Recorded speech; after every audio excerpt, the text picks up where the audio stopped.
गुरुवार 7 मई को कैबिनेट बैठक के दौरान मुख्यमंत्री त्रिवेंद्र सिंह रावत की अध्यक्षता में मुख्यमंत्री कार्यालय के सभा कक्ष में पहले मंत्रिपरिषद की बैठक और उसके बाद कैबिनेट बैठक में कई मुद्दों पर अहम निर्णय लिए गए। मंत्रिमंडल की बैठक के बाद शहरी विकास मंत्री व शासकीय प्रवक्ता मदन कौशिक ने प्रेस वार्ता कर निर्णयों की जानकारी दी।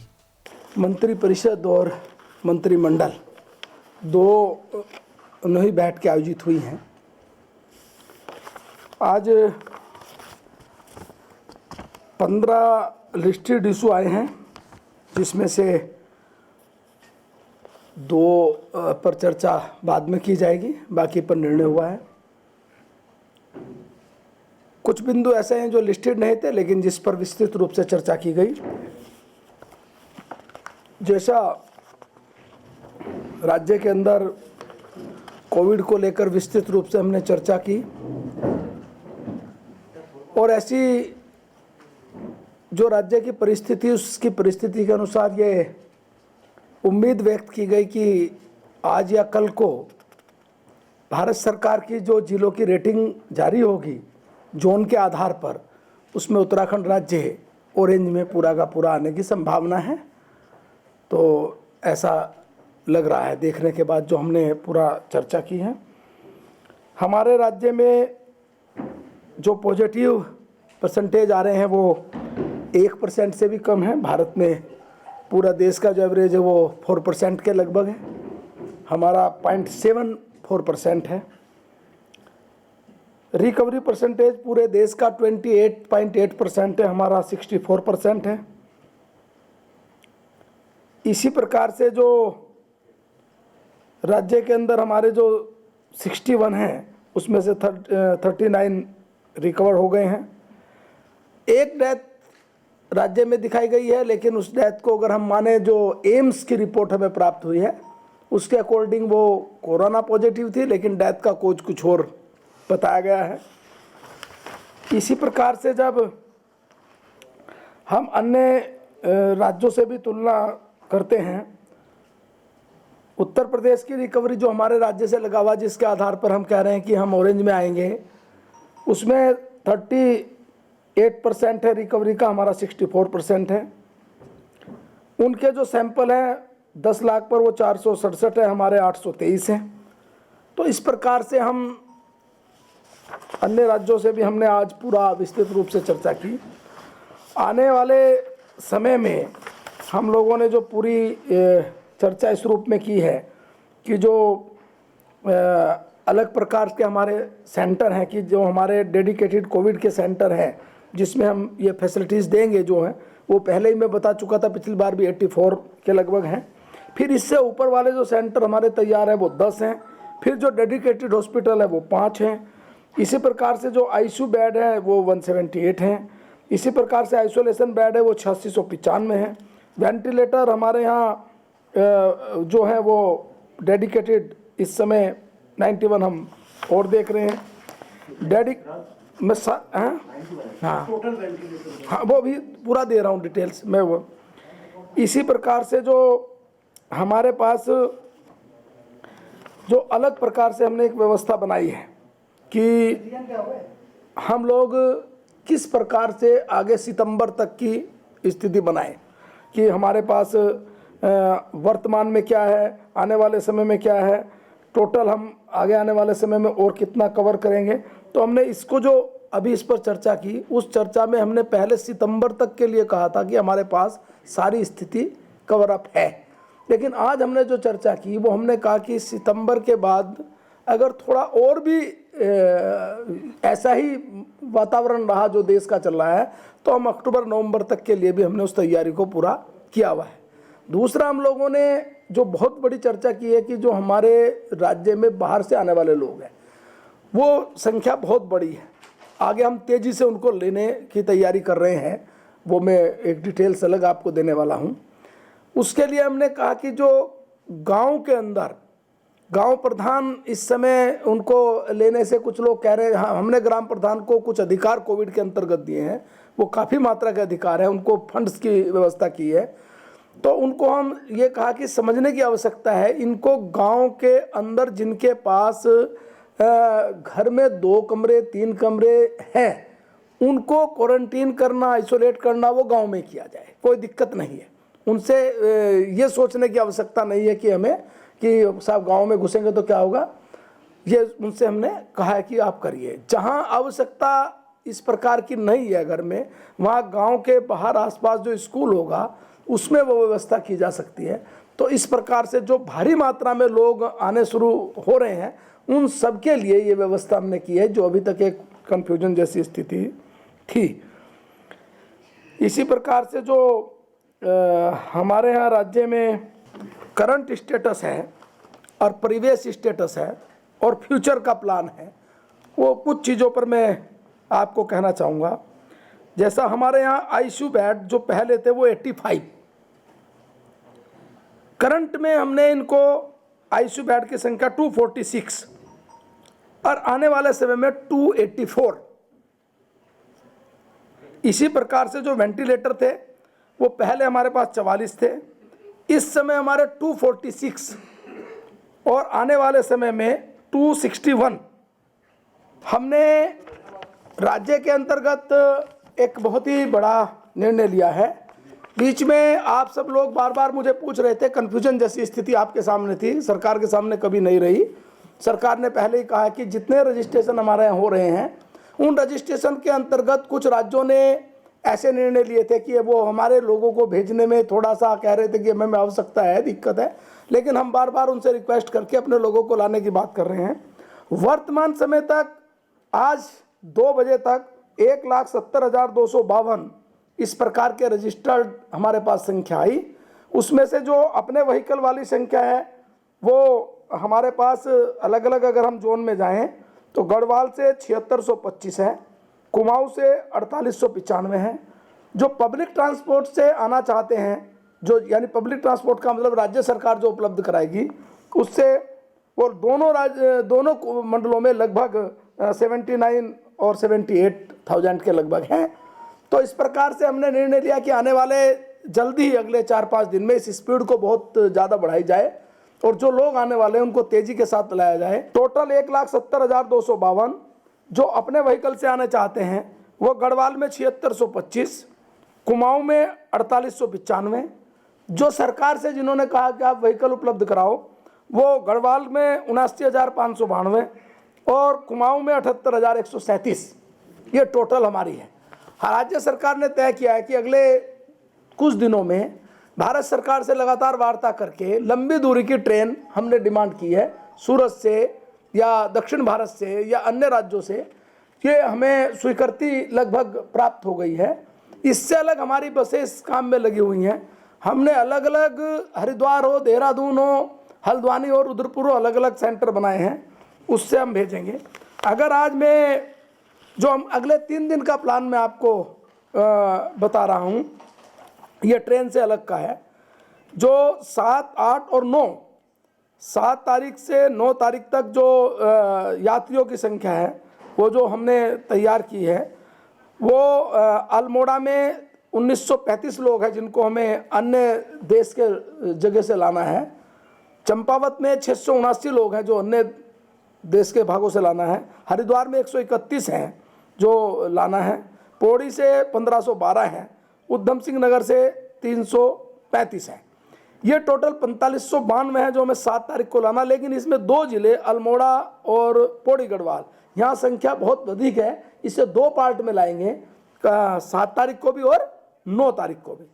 8 तारीख को हम लोग जो टोटल लोग हैं वो 2281 हम बाई बस से, जो हमने राज्यों से बातचीत करके प्लान हो गया है। 9 तारीख को हम लोग 1868 लोग हम लेकर आएंगे जी। ये संख्या हमारी लगातार अब बढ़ती जाएगी। हम लोग जो रजिस्ट्रेशन करा रहे हैं उन सबको इसी रूप में 8 तारीख को हम लोग लाएंगे 2281। ठीक है। ये अभी हमने आज निर्देश कैबिनेट ने दिया है कि तत्काल अगले आने वाले कुछ दिनों में इसकी संख्या भी बढ़ाई जाए, लाने की स्पीड बढ़ाई जाए। और जो राज्य जैसा हरियाणा ने कल बना किया था, मुख्यमंत्री जी ने बातचीत करके अपने सब लोगों को आज पर्याप्त मात्रा में बसें भेजी हैं जो वहाँ से चल चुकी हैं, रात तक पहुँच जाएंगी। इसी प्रकार राजस्थान ने मना किया था, दोबारा वहाँ बातचीत की गई, उनको तैयार किया गया। कर्नाटक ने मना किया था, उनसे बातचीत की गई। ऐसे हमारे उत्तराखंड राज्य के वो लोग जो लॉकडाउन के कारण या इस प्रकार के लोग जो वहाँ सिंगल मैन रोजगार के तौर पर काम कर रहे थे, वो राज्य में आने के लिए रजिस्ट्रेशन किया है, उन सबको लाने की जिम्मेदारी ये राज्य सरकार की उस रूप में है और हमने अधिकारियों को आगे इस पर और तेजी करके उन सबको लाया जाए। आज जो सबसे पहले आप जिस फैसले का इंतजार कर रहे हैं वो मैं आबकारी विभाग के अंतर्गत इस फैसले में आप ज़्यादा इंटरेस्टेड थे। हाँ, इसमें हमने जो निर्णय लिया है कि जो कुछ वृद्धि हमने किया उस वृद्धि के अंतर्गत जो एक आकलन हुआ है 250 करोड़ रुपए का राजस्व अतिरिक्त प्राप्त होगा। इसमें हमने जो भारत में निर्मित विदेशी मदिरा है उसके मूल्यों पर 20 रुपये से 200 रुपये तक प्रति बोतल की वृद्धि की गई है। ऐसी मदिरा जो ओवरसीज मदिरा जिनको जानी जाती है, जो विदेशी मदिरा है, उन पे 475 रुपये प्रति बोतल की वृद्धि की गई है। देसी मदिरा की बोतलों पर 20 रुपये की वृद्धि की गई है। ये हम अलग से एक हेल्थ केयर करके ये अलग से टैक्स लगाया हमने, हेल्थ केयर करके, जो हमारे राज्य के लिए काम आएगा 250 करोड़ रुपए। पेट्रोल और डीजल पर हमने पेट्रोल पर 2 रुपये और डीजल पर 1 रुपये की वृद्धि हमने की है मात्र। ये वही जो हमारे यहाँ वैट लगता है उस पर बस सीधा बढ़ाया हमने 2 रुपये और 1 रुपया। इससे लगभग ये भी आज जैसे जियो जारी होगा उसके बाद लागू हो जाएगा। इससे 120 करोड़ के रुपए के लगभग हमें मिलने की संभावना है। जो नए रेट है पेट्रोल के वो हो गए 74 रुपये 55 पैसे। पेट्रोल में 2 रुपये बढ़ाए हैं, डीजल में 64 रुपये 17 पैसे, 1 रुपया बढ़ा है। ठीक हो गया। हमने उत्तर प्रदेश के बराबर ही रखा है, हमारा और उत्तर प्रदेश का।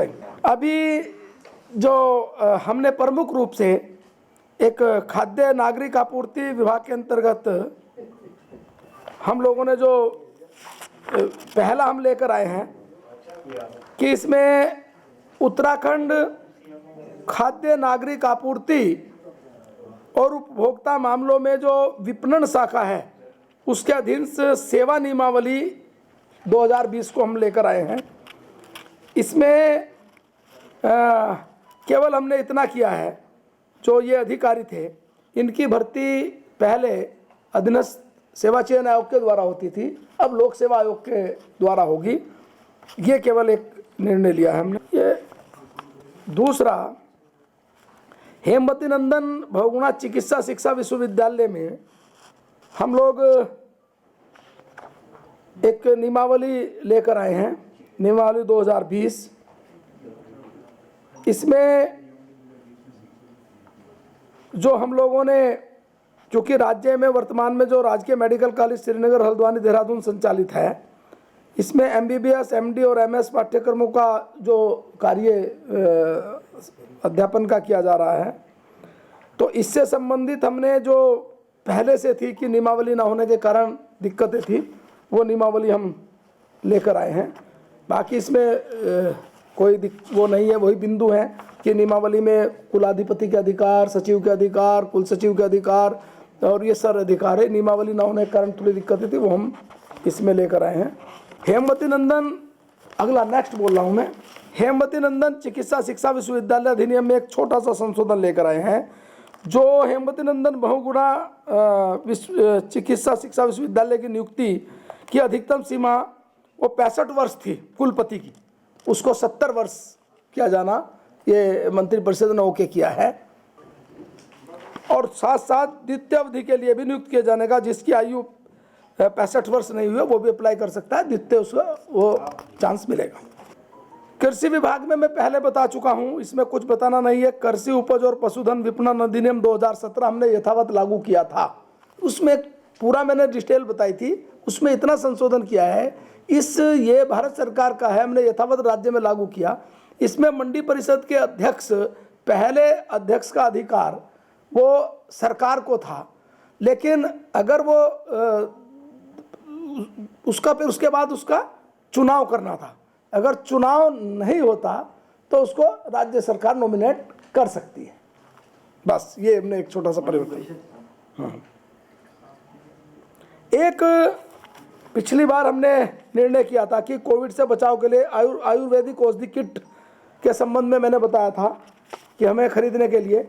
अब उसमें चूंकि उसमें पहले हमने कहा था, वो पैसा हमने जारी ओके किया था, 2,48,00,000 बाकी उनके पास था, वो उन्होंने मांगा था, वो हमने ओके किया था। लेकिन उन्होंने अब आज कैबिनेट में वो इसलिए आए, उन्होंने कहा चूंकि टेंडर प्रक्रिया में समय लगेगा, यदि हमें जो हमारा राजकीय मेडिकल कॉलेज है, आयुर्वेद मेडिकल कॉलेज है, उसके माध्यम से पिछली बार जो ई टेंडर हुआ था पिछले वर्ष का, उसके आधार पर हम यदि खरीद लें तो इसमें कोई दिक्कत इस रूप में नहीं होगी। तो आज कैबिनेट ने उनको इस चीज़ की अनुमति दी कि आप उसको उस रूप में खरीद सकते हैं। दूसरा विषय उन्होंने कहा था कि जो बाकी बची हुई कुछ दवाइयाँ निविदा के साथ साथ यदि कोई और बचती है तो कोटेशन के माध्यम से भी उनको अनुमति प्रदान कर दी गई है। एक ये जो देशव्यापी लॉकडाउन के समय जो मदिरा की दुकानें कुछ दिन बंद हुई थी, अब एक महीना 45 दिन, हाँ, अलग अलग, इसके संबंध में कुछ निर्णय लिया जाना था कि उनका जो टैक्स इत्यादि है ये डिफर कर दिया है, ये अभी मंगल को आएगा। एक बहुत ही महत्वपूर्ण इशू आया है, जो लोग ये लाखों की संख्या में हैं, लॉकडाउन के कारण उत्तराखंड राज्य से बाहर रहने वाले उत्तराखंड राज्य में आए हैं। हमने पहले कहा था कि आप लोगों की भी जिज्ञासा थी और सारे लोगों की जिज्ञासा होगी, उनको हम राज्य में रोकेंगे कैसे। उनको रोकने के लिए, इसके लिए हमने मुख्यमंत्री स्वरोजगार योजना के अंतर्गत जो हम लोगों ने आज निर्णय लिए हैं, उस निर्णय में हमने इसको 2 तरह की व्यवस्था के लिए अपने युवाओं को, जो हमारे उत्तराखंड के जो कोविड से बाहर आए हैं, कुशल हैं, अकुशल हैं, दस्तकार हैं, हस्त शिल्पी हैं, शहरी विकास है, ग्रामीण रोजगार है। शहरी विकास विभाग के अंतर्गत जो अलग से शहरी विकास के अंतर्गत काम करने वाले लोग होंगे, उसके लिए हम पुणे मंगलवार को लेकर आ रहे हैं अलग से भी। आज उस पर काफ़ी चर्चा हुई, लेकिन दोबारा से उसको भी विषय को हमने डिफर किया है। इस योजना के अंतर्गत MSME में इन सारे लोगों को थोड़ा संशोधन करते हुए हमने कहा है, एक तो इसमें जो अनुदान की सीमा है, जो ऋण की सीमा है, वो जो निर्माण का क्षेत्र होगा उसमें 25 लाख होगी, सेवा का क्षेत्र होगा उसकी 10 लाख होगी, 2 क्षेत्र होंगे। इसके साथ साथ जो मार्जिन मनी होगी, इसमें 3 कैटेगरियां ABC। निर्माण में 25 लाख जी, और सेवा में 10 लाख। इसके बाद जो A श्रेणी की मार्जिन मनी की अधिकतम सीमा जो और कुल मात्रा परियोजना का 25% जो हम देंगे, 25% A श्रेणी में 25%, इसकी अधिकतम सीमा 6.25 लाख रुपए और सेवा के लिए 2.5 लाख A श्रेणी के लिए जो लोग आएंगे। B श्रेणी के लिए जो लोग अप्लाई करेंगे, सेवा के लिए 2.5 लाख तक। B श्रेणी के लिए निर्माण के लिए 5 लाख और सेवा के लिए 2 लाख। इसी प्रकार जो C और D का हम 15% देंगे, जो अधिकतम 3,75,000 ये होगा निर्माण के लिए और सेवा के लिए होगा 1,50,000। ये 3 कैटेगरी, जो तीसरी कैटेगरी व CD दोनों होगी, ये हम लोगों को प्रोत्साहन। हमने ऐसे नौजवान जो उत्तराखंड राज्य में आए हैं, उनको राज्य में किस प्रकार हम उनको कहें कि आप राज्य के अंदर ही रहिए, हम आपके लिए पूरी चिंता करेंगे। MSME में हमने एक नई योजना बनाई है मुख्यमंत्री जी के नाम पर। इस योजना के अंतर्गत 3 तरह की कैटेगरी हमने कहा है कि जो निर्माण में आना चाहेंगे या सेवा में आना चाहेंगे। 2 तरह की कैटेगरी के छोटे उद्योग लगाने होते हैं, तो उसमें 3 कैटेगरी बनाई है, ए बी सी डी। सी और डी को एक कैटेगरी में रखा है। इसमें 25 लाख और 10 लाख इस प्रकार के ऋण वो ले सकते हैं। तो ए श्रेणी जो लेंगे, इसमें ए श्रेणी में जो लेंगे उनको 25% हम छूट देंगे, बी श्रेणी में 20% देंगे, सी में 15% देंगे अनुदान, ऋण पर अनुदान। जो मैंने पहले बताया अधिकतम सीमा तय कर दिया, अधिकतम सीमा मैं दोबारा बता रहा हूँ। ए श्रेणी के लिए जो हमारी अधिकतम होगी वो 6.25 लाख रुपए और 2.5 लाख रुपए, बी श्रेणी के लिए 5 लाख और 2 लाख, सी और डी के लिए 3,75,000 और 1,50,000। इस प्रकार हम उनको राज्य में रोके। 2 वर्ष जब वो सफल संचालन कर लेंगे तब ये राशि उनको प्राप्त होगी। इसके लिए हमने 18 वर्ष की आयु होनी चाहिए। शैक्षिक योग्यता की कोई बाध्यता इसमें किसी रूप में नहीं रहेगी, केवल उनका अनुभव ही उनको उनकी योग्यता माना जाएगा। 18 वर्ष कम से कम, बाकी कितनी भी हो, इसके लिए अधिक नहीं है। इसके लिए हमने एक पूरी प्रक्रिया है, जिला अधिकारी या उसके द्वारा नामित एक अध्यक्ष होगा, वहाँ जो अग्रणी बैंक होंगे उसके प्रबंधक सदस्य होंगे, इसी प्रकार अन्य सदस्य बनाते हुए, और वो सारी एक अप्लाई करेंगे। अप्लाई करने के बाद जिला उद्योग केंद्र की में अप्लाई करेंगे और वो वहाँ उस कमेटी में भेजेंगे और कमेटी इसको फाइनलाइज करेगी। ये निर्देश दिया गया है कैबिनेट में कि इस सारे विषय को एकदम तत्परता के साथ, कोई पेंडेंसी नहीं रहनी चाहिए। जितने नौजवान यहाँ आए हैं वो तत्काल अपनी श्रेणी देखते हुए, और यदि अप्लाई करते हैं, अप्लाई के बाद तत्काल जिला अधिकारी बैठक बुला के उसका निस्तारण करेंगे। बैंक को सुनिश्चित करेंगे उनको लोन रूप में मिलना चाहिए, ये बैंकों की जिम्मेदारी होगी। टारगेट कुछ नहीं, जितने लोग अप्लाई करेंगे उतना ही टारगेट इसका रहेगा। जी, डीएम या उसके द्वारा कोई सीडीओ इत्यादि जो भी होंगे, ये हम लोगों ने कहा। ये हमारा एक उन लोगों को जो हमने कैटेगरी किया था जिले के हिसाब से, और आगे भी जो हम ला रहे हैं उसके आधार पर ये हमने किया है। इसमें वो सारे हमने कार्य रखे हैं जो कार्य एमएसएमई के अंतर्गत आते हैं।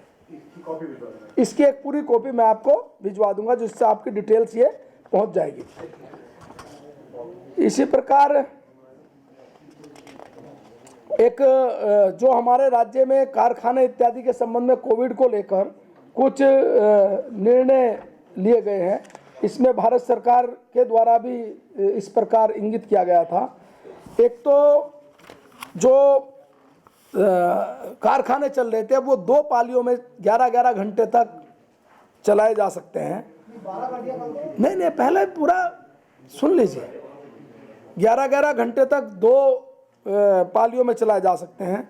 2 पालियों के मध्य 1 घंटे का अंतराल होगा जिसमें वो तैयारी इत्यादि करेंगे। 3 घंटे का ओवर टाइम अनुमान्य होगा और उसका भुगतान भी नियमानुसार होगा। दोनों पारियों में कार्य करने वाले श्रमिक सप्ताह में 6 दिवस कार्य करेंगे और ओवर टाइम की अधिकतम सीमा 18 घंटे निर्धारित की गई है। सप्ताह में अधिकतम सीमा प्रति सप्ताह 18 घंटे की गई है। ऐसे हैं, हम को ए और बी में, कोई ए में या बी में, कोई से में भी काम करता हो, कम से कम 6 दिवस काम करेंगे। हाँ, अधिकतम कर सकते हैं 6 दिन तक, एक छुट्टी रखना तो उनका अधिकार है।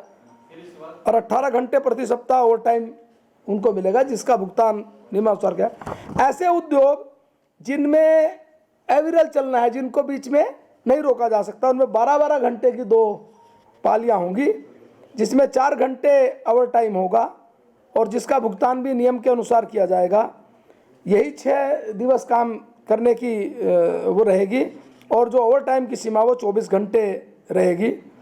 इसमें भी 6 घंटे के पश्चात 30 मिनट का विश्राम भी दिया जाना अनिवार्य किया गया है कि उनको देना पड़ेगा। ये भी आज कोविड के अंतर्गत हम लोगों ने एक महत्वपूर्ण निर्णय लिया है। शहरी विकास आजीविका गारंटी योजना पर हमने विस्तृत रूप से चर्चा की है। आजीविका गारंटी योजना मनरेगा गांव में है, ये शहर के लिए हमने अलग बनाई है, लेकिन इस पर हमने डिफर किया है मंगल तक के लिए। इसको विस्तृत रूप से बनाने के लिए कहा गया है। ये भी एक महत्वपूर्ण है। ये भी कोविड से जो लोग प्रभावित होकर और राज्य में आए हैं उन नौजवानों के लिए इस योजना को भी हम बना रहे हैं। मंगल तक इसका पूरा प्रिंट आपको मैं पहुंचा दूंगा। इसी प्रकार से उत्तराखंड उप खनिज के जो चुगान नीति में संशोधन था, ये भी डिफर हो गया, नेक्स्ट में आएगा। एक निर्णय हम लोगों ने ये लिया है कि जो नदी तल क्षेत्र से उप खनिज के खनन के चुगान से संबंधित है, वो मशीनों से कराए जाना अनुमान ने कर दिया है। जिनके पट्टे धारक थे, ये 50 हेक्टेयर से कम या 50 हेक्टेयर तक, इस प्रकार की जो उन लोगों को हल्की मशीनों के द्वारा ये अनुमति प्रदान कर दी गई है। ऐसे संख्या जो पट्टों की वो 200 के लगभग है। 50 हेक्टेयर से अधिक के लिए ये निर्णय हुआ है, चूँकि उसके लिए कोई पहले से ही एक न्यायालय में कोई मैटर है, इसलिए ये तय हुआ है कि हाई कोर्ट में जाकर हम जो हमारे वन पर्यावरण मंत्रालय द्वारा स्वीकृति जिन्हें प्रदान की गई है 250 से ऊपर वाले, उनके लिए हाई कोर्ट में जाकर अनुमति मांगेंगे हम लोग। इसी प्रकार जनपद हरिद्वार के भोगपुर तक जो रायवाला देहरादून से, वहाँ सारे खनन पर एक प्रकार से जो खनन के पट्टे हैं उनकी निकासी पर अनेक कारणों से प्रतिबंध है। ये डिटेल्स अलग कारण है, तो अलग अलग हुआ है। इसमें एक निर्णय किया गया, क्योंकि इसमें एनजीटी और एनईएमसी कई विषय हमारे सामने आए हैं, वो विषय आप लगातार समझते आए हैं। भारत सरकार के जल शक्ति मंत्रालय और माननीय मंत्री से मुख्यमंत्री इस संबंध में बातचीत करेंगे। इसमें 2 तरीके हैं, राष्ट्रीय स्वच्छ गंगा मिशन है और एनजीटी है। इन दोनों के अलग अलग निर्णय हुए, उस निर्णयों के कन्फ्यूजन जैसी स्थिति हो गई है। तो इस कारण से जो अधिकारी हैं वो उसको अनुमति ना दे के वो एक तरीके से बंद पड़े हैं। तो एक तो मुख्यमंत्री जी भारत सरकार के मंत्री से पत्र व्यवहार करेंगे जी। एक दूसरा, हम लोग हाई कोर्ट जा रहे हैं इस सारे विषय को लेकर, और हम हाई कोर्ट से प्रार्थना करेंगे कि इस पर जल्दी से जल्दी हमारे निर्णय कर दीजिए, जिससे कि हम इसी विषय पर